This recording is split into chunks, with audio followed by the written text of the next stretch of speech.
മറ്റൊരു പ്രധാനപ്പെട്ട വാർത്തയിലേക്കാണ്. PM ശ്രീക്കെതിരായ അടിയന്തര പ്രമേയത്തിൽ നിന്ന് വിട്ടുനിന്ന CPI. കണ്ണൂർ കോർപ്പറേഷനിൽ ഭരണപക്ഷം കൊണ്ടുവന്ന പ്രമേയത്തിൽ നിന്നാണ് CPI അംഗം വിട്ടുനിന്നത്. പാർട്ടിക്ക് വ്യക്തമായ നിലപാടുണ്ടെന്ന് CPI അംഗം KP അനിത വ്യക്തമാക്കി. CPM BJP അംഗങ്ങൾ എതിർത്തു.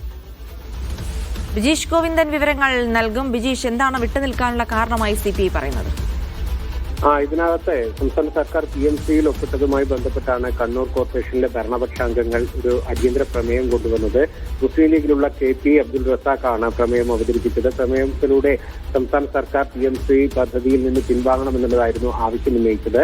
ഈ പ്രമേയ അവതരണത്തിൽ നിന്നാണ് CPI അംഗമായിട്ടുള്ള KP Anitha വിട്ടുനിന്നത്. KP Anitha എന്തുകൊണ്ട് വിട്ടുനിൽക്കുന്നു, അല്ലെങ്കിൽ CPIയുടെ നിലപാട് എന്താണ് എന്നുള്ളത് ഭരണപക്ഷത്തു നിന്ന് ചോദ്യം ഉന്നയിക്കപ്പെട്ട ഘട്ടത്തിൽ CPIക്ക് ഇതിനകത്ത് വ്യക്തമായ നിലപാടുണ്ടെന്നും ഒരു തരത്തിലും CPIക്ക് അവരുടെ നിലപാടുകളെ രാഷ്ട്രീയ നയ സമീപനങ്ങളിൽ നിന്ന് വ്യതിചലിച്ചുകൊണ്ടുള്ളൊരു തീരുമാനം ഉണ്ടാക്കാൻ സാധിക്കില്ലെന്നും അതിനനുകൂലമായി നിൽക്കാൻ സാധിക്കില്ലെന്നാണ് CPIയുടെ അംഗമായിട്ടുള്ള കൗൺസിലറായിട്ടുള്ള KP അനിത വ്യക്തമാക്കിയത്. സംസ്ഥാന സെക്രട്ടറി CPI സെക്രട്ടറി ഇക്കാര്യത്തിലുള്ള തങ്ങളുടെ നിലപാട് വ്യക്തമാക്കിയിട്ടുണ്ടെന്നും CPIയുടെ ഓരോ അംഗങ്ങൾക്കും അതേ നിലപാടാണ് ഉള്ളത് എന്നും KP അനിത തന്റെ അംഗമായി ഉന്നയിച്ചു.